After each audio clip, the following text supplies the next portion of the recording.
Bu videonun fazlasıyla geciktiği bir gerçek.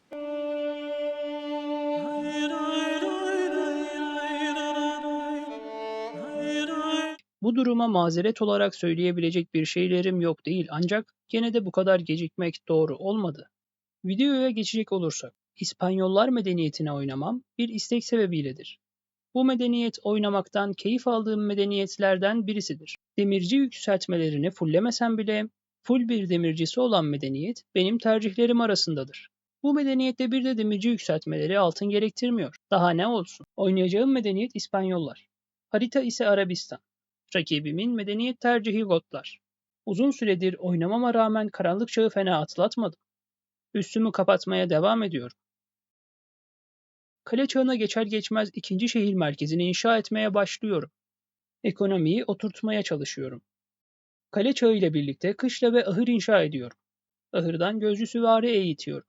Hafif süvari yükseltmesine tıklayıp atlı ünitelerle saldırıyorum. Kalelik taşım olduğu için üstümün ön tarafına bir tepeciye kale inşa ediyorum. Keşişle relikleri toplamaya devam ediyorum. Ekonomiye yoğunlaşıyorum. Rakibimin Gotlar medeniyetiyle Hüskal basması ihtimaline karşı milis hattı yükseltmelerini alıyorum. Kışla sayımı artırıyorum. Bir konkistador basıyorum. Milis hattı yükseltmelerini almaya devam ediyorum. Piyade zırhı yükseltmelerini de alarak ordumun ana birimi olan milis hattının yükseltmelerini almaya devam ediyorum.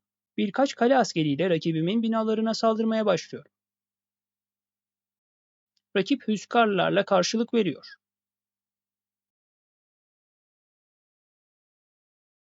Bir yandan da uzun kılıçlılarla rakip üsse sızmaya çalışıyorum. Misyonerle bir tane hüskarlı çok hızlı bir şekilde dönüştürüyorum. Rakip üsse yakın sayılacak bir noktaya ahır inşa etmeye başlıyorum. Hüskarlar eridi. Uzun kılıçlılar kale menzilinde kalmış. İmparatorluk çağına tıklıyorum. Benim küçük ordum da erimiş. Kefaret yükseltmesini almadığım için rakibimin keşişi reliği alırken izlemekle yetiniyorum. Bu olaydan sonra kefaret yükseltmesini alıyorum. Ahırlardan rakip üsse asker göndermeye başlıyorum. Bir grup kale askeri daha basıyorum. Bir tane daha kale inşa etmeye başlıyorum. Dönüştürülen kale askerini tekrar dönüştürüyorum. Dışarıya attığım ahırlardan asker basmaya devam ediyorum. Katapult basmaya başlıyorum. Rakipten beklediğim şekilde bir grup hüskarla üstüme geliyor. Öncesinde arkasını evlerle kuvvetlendirdiğim tahta sura saldırıyor. Surların arkasındaki evleri biraz gelişigüzel attığım için rakip askeri birimler üstüme girmeye başlıyor. Yavaş yavaş rakip üniteleri eritmeye başlıyorum.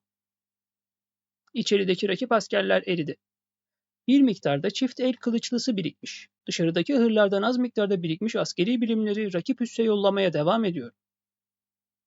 Demirci yükseltmelerine gelişigüzel tıklıyorum. Rakip kaleyi katapultlama vakti. Çift el kılıçlılarıyla da koruyacağım. Sürekli olarak asker sayımı korumak için haritanın ortasına kışlalar inşa ediyorum. Şampiyon yükseltmesine sonunda tıklıyorum. İlk ve ikinci katapultumu kaybediyorum. Üçüncü yolda, dördüncü de kalede inşa ediliyor. Dışarıya ne olur ne olmaz diye inşa ettiğim şehir merkezine de maden ve kereste kampı inşa ediyorum. Tarla açıyorum. Dışarıdaki ahırlardan bastığım şövalyeler rakip köylülere saldırmaya devam ediyor. Koçbaşı ile binaları hızlıca temizlemeye çalışıyorum. Orduma keşiş de ekliyorum. Rakibimin ordusuna şampiyon, şövalye ve keşiş eklemesi ihtimaline karşı. Rakip üs, şampiyon ve hafif süvariler tarafından talan ediliyor. Rakibim ciddi bir şekilde köylü kaybediyor. Ki oyunun başlarından beri devam ede gelen puan farkı da ciddi bir şekilde açılıyor. Demeye kalmıyor ki rakibim teslim oluyor. Büyük bir ihtimalle kaybederim varsayımıyla başladığım oyunda zafer iyi geldi. Büyük bir ihtimalle kaybederim varsayımının sebebi ise bu medeniyet ile öncesinde birçok oyun oynadığım ancak çoğunlukla kaybettiğimdir. Bu maçtan sonra oynadığım ilk eli kaybettim. Rakibimin medeniyet tercihi Pers'ti. Sonrasındaki eli ise kazandım. Rakibimin medeniyet tercihi Sicilya'ydı. Sonunu kayıt alamadım. Sonrasındaki eli ise yine kaybettim. Rakibimin medeniyet tercihi Kelt'ti.